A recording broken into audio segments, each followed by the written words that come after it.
Γεια χαρά! Ονομάζομαι Γιάννης Καμαριανάκης, ασχολούμαι με το υποβρύχιο ψάρεμα, την αυτόνομη κατάδυση και είμαι και εκπαιδευτής ελεύθερης κατάδυσης. Στο βίντεο αυτό θα δούμε το ψαροντούφεκο AMI 2 της εταιρείας Demka στο μήκος των 90 εκατοστών.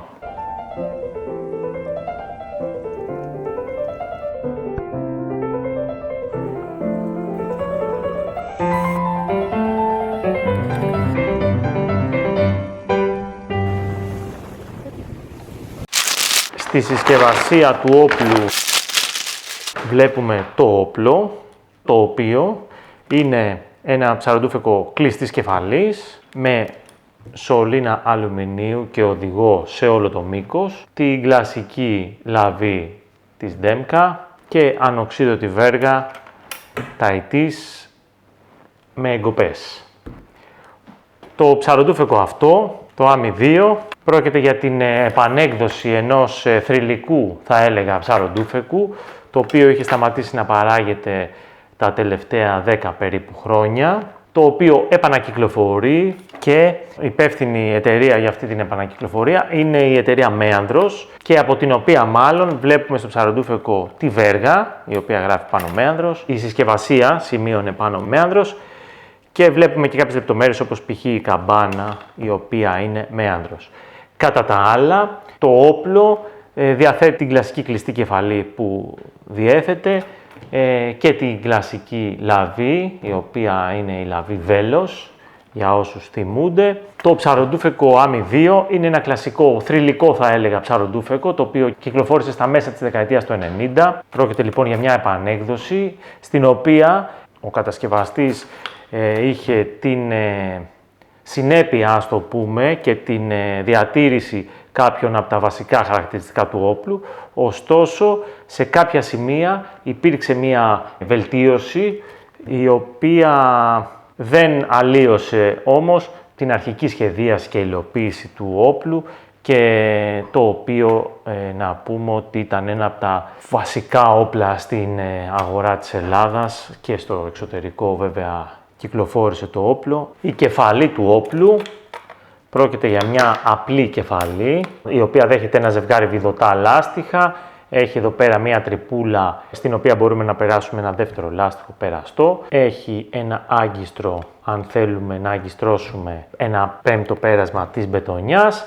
Και στο κάτω της μέρος έχει ένα πολύ ωραίο οδηγό σκηνιού, ο οποίος στην πραγματικότητα είναι ένα ναυτικό ανοξίδωτο κλειδί, μέσα από το οποίο περνάει το σκηνή του μουλινέ, αν βάλουμε, ή δένουμε απλά την μπετονιά ή το σκηνή της βέργας. Το συγκεκριμένο αρμάτωμα, έτσι όπως έχει έρθει το όπλο, βλέπουμε ότι περιέχεται και ένα σύστημα τάνησης, ένα μπάντζι δηλαδή, το οποίο κρατάει τεντωμένη την μπετονιά στη σκηνοπιάστρα. Στα πλάγια της κεφαλής βλέπουμε το σηματάκι της Demka, το οποίο είναι μία από τις καινούριες προσθήκες που γίνανε στην κεφαλή, τώρα στην καινούρια υλοποίηση δηλαδή. Και από ό,τι διαβάζουμε στις περιγραφές και εσωτερικά έχει αλλάξει λίγο ο τρόπος που εφαρμόζει η κεφαλή στο σωλήνα για να έχει καλύτερη σταθερότητα. Ο σωλήνας είναι ένας σωλήνας αλουμινίου, πάχους 1 χιλιοστού, ο κλασικός σωλήνας ψαροντούφεκου, ο οποίος είναι βαμμένος με ένα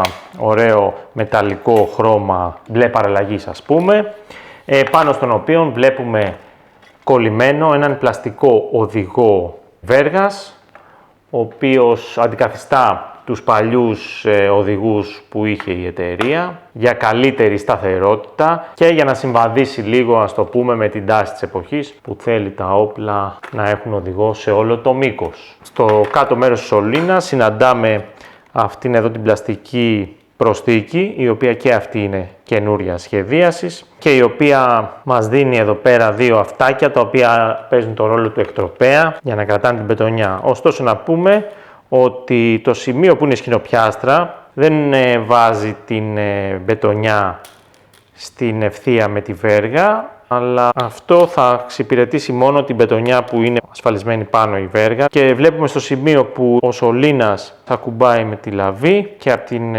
δεξιά πλευρά του όπλου υπάρχει μια σκηνοπιάστρα τύπου κορκοδιλάκι, στην οποία μπορούμε να ασφαλίσουμε την μπετονιά αν δεν θέλουμε να χρησιμοποιήσουμε τη μηχανική σκηνοπιάστρα της λαβής. Η λαβή είναι η κλασική λαβή Demka, μια λαβή που εγώ προσωπικά Ήταν από τις πρώτες λαβές που χρησιμοποίησα. Να πω εδώ πέρα ότι παλιότερα η χούφτα της λαβής ήταν σε λευκό χρώμα και η οποία είναι αμφιδέξια χούφτα, ενώ η ασφάλεια της σκανδάλης ήταν σε κόκκινο χρώμα, τώρα έχει γίνει πορτοκαλί. Να πούμε εδώ πέρα για το ελαστικό της χούφτας, στο οποίο έχει γίνει μια αναβάθμιση, ας πούμε. Το παλιό ελαστικό, το λευκό, με τα χρόνια χάλαγε και γότανε. Το συγκεκριμένο ελαστικό είναι αρκετά πιο ανθεκτικό. Το παλιό ελαστικό είχε αρκετή ελαστικότητα, με αποτέλεσμα, αν το όπλο ήταν βαρύ, ήταν με μακρύ, ας το πούμε, ή είχε δύο λάστιχα πάνω του, δηλαδή είχε μάζα και όγκο, κατά το στρίψιμο ένιωθες ότι το ελαστικό έπαιζε στη λαβή, δηλαδή δεν ήταν τόσο σταθερό.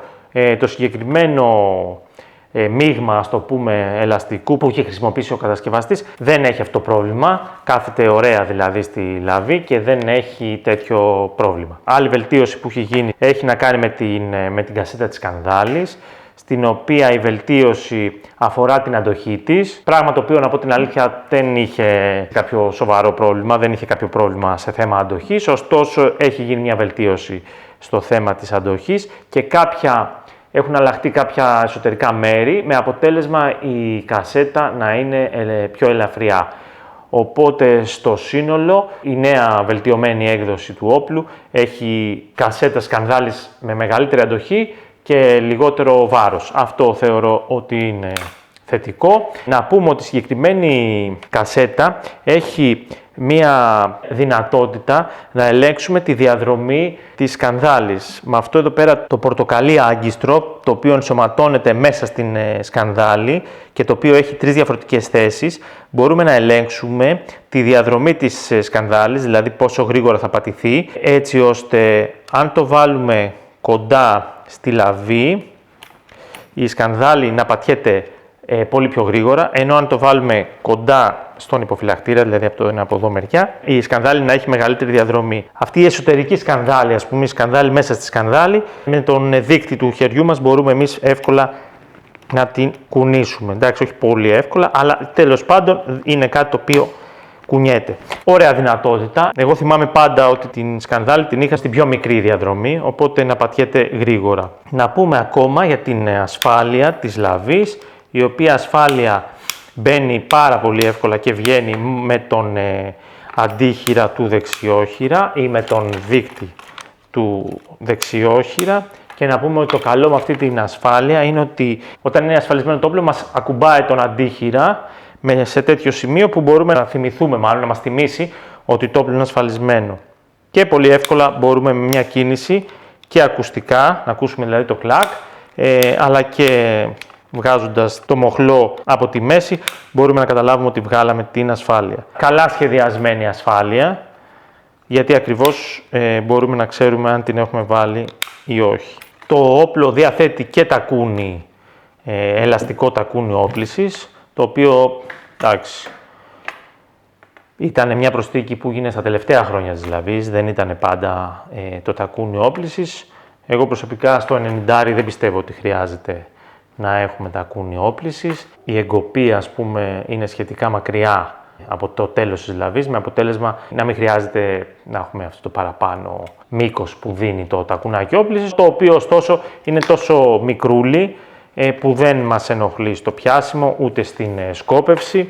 Αντίθετα μας δίνει, έχοντας αυτό το υλικό, το μαλακό, μας διευκολύνει να οπλίσουμε ακόμα και χωρίς να φοράμε στολή. Τέλος, να πούμε ότι η λαβή έχει μηχανική σιδερένια ανοξίδωτη σχοινοπιάστρα, πλαϊνή, η οποία λειτουργεί μια χαρά. Η βέργα του όπλου, η οποία είναι 6,25 χιλιοστά σε πάχος, είναι 125 εκατοστά μήκος, μονόφτερη, με μεγάλο φτεράκι 7 εκατοστών ταϊτής, με μητερή αιχμή, 2 εγκοπές και μια τρυπούλα στην ουρά της βέργας. Όπως είπα και στην αρχή, η βέργα, το φτεράκι μάλλον πάνω σημειώνει τον κατασκευαστή Μέανδρος, δεν είναι η βέργα Ντέμκα.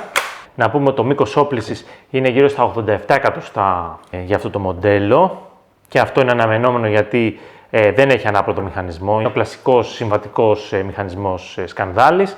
Ναι, τα 87 εκατοστά είναι στη δεύτερη σκάλα. Τα λάστιχα τώρα, τα οποία είναι βιδωτά, έχουν πάχος 17,5 χιλιοστά και μήκος 33 εκατοστά. Είναι σχετικά μακριά λάστιχα, δηλαδή σκεφτείτε ότι το συγκεκριμένο όπλο, το AMI 90, φοράγε λάστιχα 26 εκατοστών. Στη συγκεκριμένη περίπτωση είναι λίγο πιο μακριά λάστιχα και αυτό γιατί προφανώς τα λάστιχα αυτά που έρχεται το όπλο δουλεύουν με μεγαλύτερο συντελεστή έτσι ώστε να αποδώσουν 100% τις δυνατότητές τους. Η καμπάνα είναι μια κοντή καμπάνα με λαμάκι πέταλο, πολύ ανθεκτική καμπάνα, δηλαδή σου δίνει την αίσθηση της αθάνατης καμπάνας. Είναι μια καμπάνα η οποία κυκλοφορεί στην αγορά από την εταιρεία Μέανδρος. Σίγουρα παίζει ρόλο στο μεγαλύτερο μήκος των ελαστικών η μικρότερη καμπάνα. Η καμπάνα δηλαδή όταν το όπλο κυκλοφορούσε με 26 εκατοστά λάστιχα είχε μια αρκετά μεγάλη καμπάνα, οπότε αφού έχουμε μικρότερη καμπάνα μπορούμε να μειώσουμε και τα λάστιχα. Αυτή είναι λοιπόν η επανακυκλοφορία του AMI 290, ενός θρυλικού όπως είπα λαστιχοβόλου, το οποίο κυκλοφορεί, μάλλον το παλιός, ψαρεύεται ακόμα σαν όπλο, είναι δηλαδή ένα από τα όπλα που συνεχίζουν να ψαρεύουν μετά από τόσα χρόνια, που σημαίνει ότι έχει αποδεδειγμένη αξιοπιστία και σε αυτή την αξιοπιστία έρχεται η καινούρια αυτή έκδοση να βελτιώσει κάποια πράγματα στη χούφτα, να ελαφρύνει λίγο το μηχανισμό σκανδάλης και τον οδηγό σε όλο το μήκος, το οποίο υπήρχε σε κάποια μοντέλα, αν δεν κάνω λάθος, υπήρχαν κάποια μοντέλα της εταιρείας Demka που είχαν οδηγό σε όλο το μήκος, απλά δεν ήταν στο AMI 2, νομίζω ήταν στο Velos. Ωστόσο αυτή η προσθήκη στη βελτιωμένη νέα έκδοση νομίζω ότι είναι καλοδεχούμενη και να αλλάξει μερικά πραγματάκια στο αρμάτωμα του όπλου, όπως η καινούρια καμπάνα και η καινούρια λίγο πιο κοντή βέργα. Να πω ότι το 90 το AMI 2 είχε βέργα 130 εκατοστών, αυτό είναι λίγο πιο κοντό. Αυτό είναι το AMI 290, ένα όπλο της Demka, η επανακυκλοφορία ενός όπλου το οποίο έχει αποδείξει στα χρόνια την αξία του. Σίγουρα το προτείνω σαν 90, νομίζω ότι είναι ένα όπλο σχεδιασμένο για να δουλέψει σε τα 90, στα 75 εκατοστά. Η σκανδάλη του είναι πάρα πολύ καλή.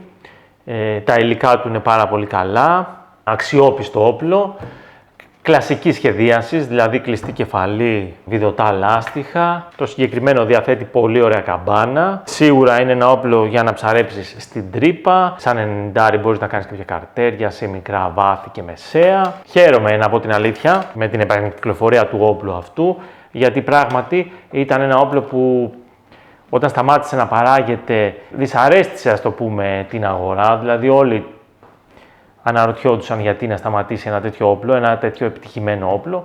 Οπότε δεν μου κάνει εντύπωση το ότι επανακυκλοφορεί το όπλο και το οποίο πιστεύω θα λάβει τη θέση του ανάμεσα στα όπλα της αγοράς. Να πούμε ότι η τιμή του όπλου στον τιμοκατάλογο του 2023 είναι 154 ευρώ. Νομίζω ότι είναι μια καλή τιμή για την επανακυκλοφορία ενός κλασικού, θα έλεγα, όπλου. Ελπίζω να σας άρεσε το βίντεο. Να είστε καλά.